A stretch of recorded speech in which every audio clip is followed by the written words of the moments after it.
Hello, hello! This is Isaiah Ramos. We're going to be checking out this beautiful new construction home, 812 Buxton Avenue at Edinburg, Texas, at this gorgeous new construction community.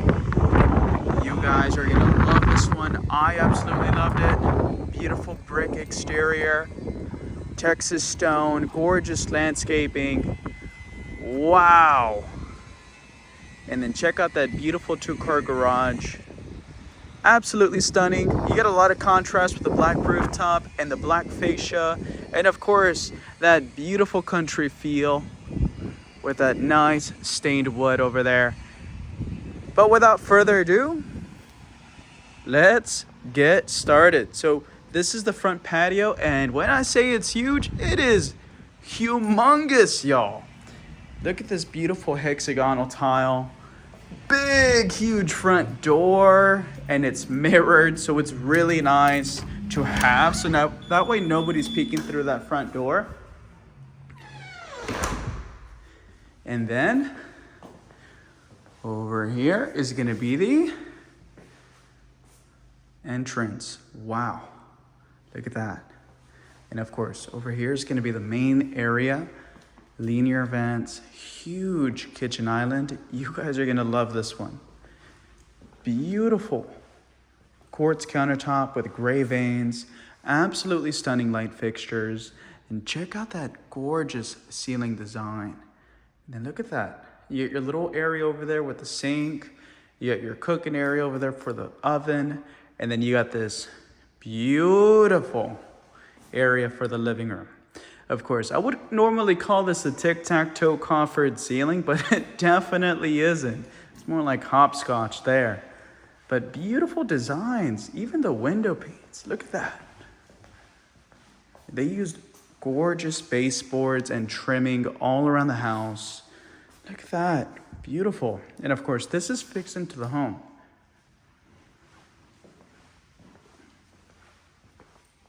You got your little sitting area so you can conceal the seats, cabinets, your beautiful backsplash. It's like a Spanish Mediterranean backsplash.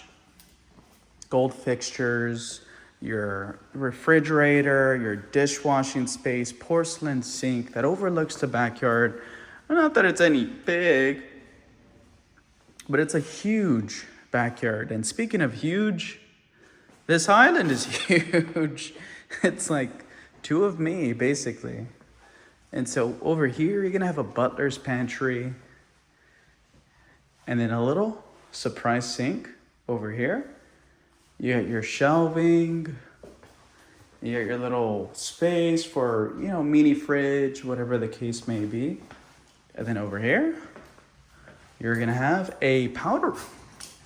This is gonna be good for whenever you have guests. You have a nice little cookout, that carne asazo or carne asada. So it would be great for guests to just use that without having to use the full bathrooms way over here on this side of the house. So we're back at the entrance. There's a full bathroom over here with the sink and walk-in shower. Beautiful tile, and it even has a little closet here. Great for towels and all that good stuff. See, there you go. Beautiful tile.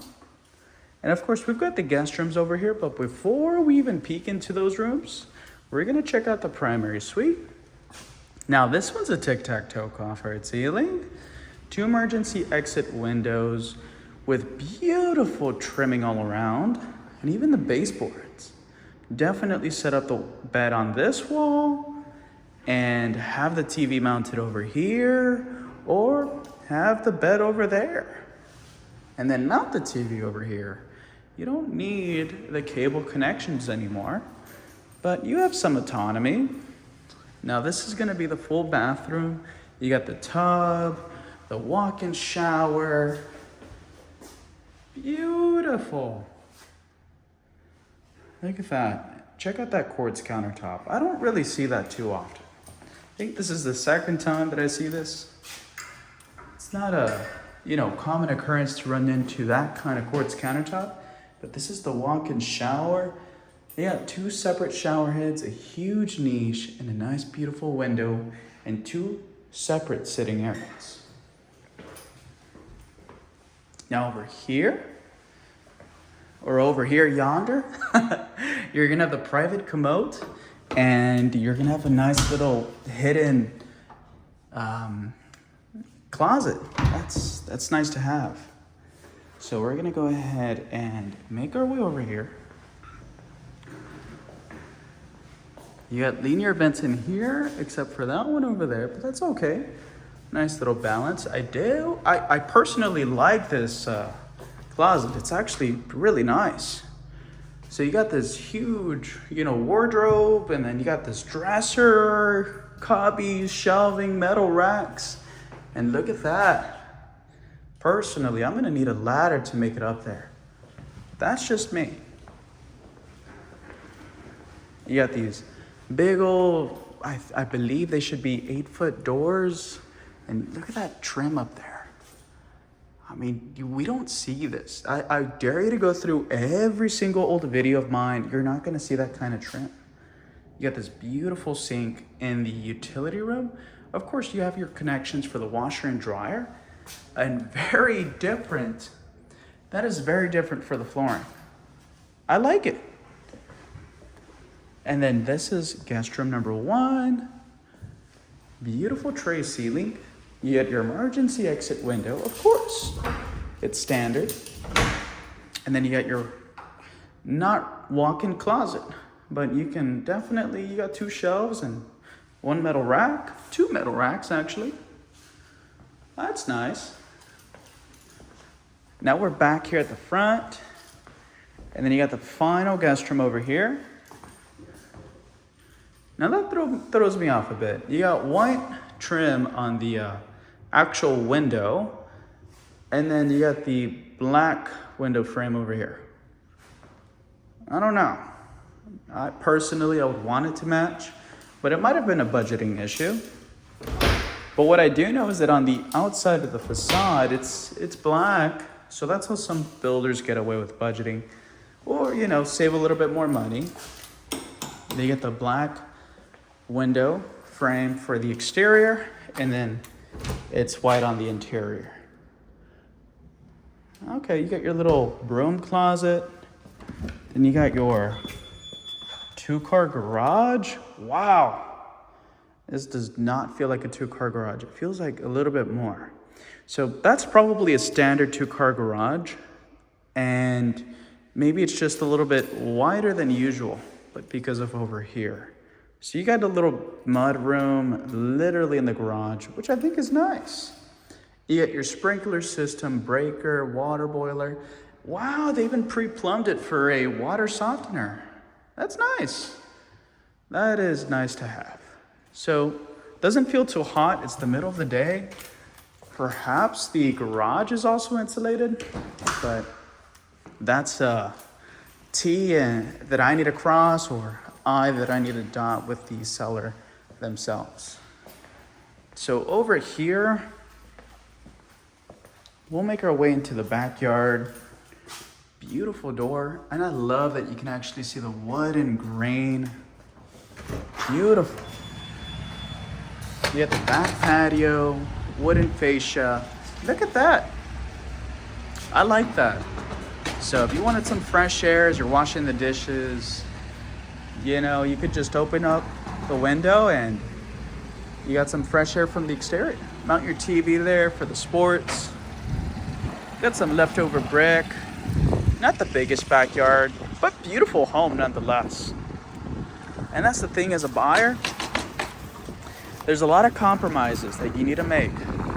Is the price, justifying what you get in the inside, and does the inside compensate for the lack of land that you get on the property? Small little things like that. And of course, I walk all of my clients through every single option. You guys want to see 20 houses? We'll do that. Some of you will ask, well, what's typically the first step to the home buying process? The first step is get a hold of me. My direct number is 210-317-2122. What's the next step? Well, we gotta determine what your buying power is. We do that by getting you connected with a professional lender, and the lender themselves, they're gonna be able to run the numbers. They'll look at your credit, your debt to income ratio, and so forth. And so once they do all that, they'll give you what's called a pre-approval. That pre-approval is gonna give us a good idea of what you are realistically qualified for. Once we have that, we're gonna be, talking to each other. Where do you feel more comfortable financing at? So you might be pre-approved, let's say for $500,000, and you're like, you know what, Isaiah, I feel more comfortable financing, at $3,000 a month instead of, let's say, $4,000 a month. That is perfectly okay. So then that's where we kind of assess and determine, all of these numbers with the loan officer who gives us the pre-approval letter. And so they say, well, if you want to stay at $3,000 a month, this is the kind of price that you need to look for when you're in the market. And so we do that. And a quick interruption. I'm trying to find the switch for that and that up there. That's the thing about big, houses. There's a lot of switches, but I'll figure that out. Regardless, once we, finally crunch the numbers down, we begin the home search. Hey, you know what, Isaiah? There's this house in Edinburg, Texas, that I saw for $315,000 in your website. Or there's this listing you sent me that I absolutely love. Hey, well, let's go check it out. We find the house, and let's say that you're ready to write an offer. So typically the way it works is, of course, when you submit your first initial offer, you should try not to aim at going at asking price, because everything is negotiable. And that's where my job as a buyer's agent, who would want to represent you in your own best interests as a buyer, to try to negotiate the best possible deal. So what is negotiable in any market? You can negotiate the sales price down, or you can negotiate seller concessions. That's just a fancy word for, let's take care of your closing costs. Now, you can either get it fully taken care of or partially taken care of, but typically these closing costs are out-of-pocket expenses. These are items that you need to pay when you get to the day that you have to pay for your down payment and pick up your keys. And so with these out-of-pocket expenses taken care of, that might be beneficial to you. But each client is different. Each client has different necessities. And ultimately, we determine that as we go through the transaction. And it's always a fun thing for me. Regardless, thank you so much for watching. If you have any questions regarding the real estate, transaction, please feel free to comment down below. I've had the pleasure to represent a lot of amazing families, and it's been nothing but a pleasure. So feel free to comment down below with any questions, or if you want further information, just reach out to me directly, 210-317-2122. It will either be me or my uncle, Gerardo Ramos, helping you out, so that way we could find you the best possible home. Nonetheless, thank you so much for watching.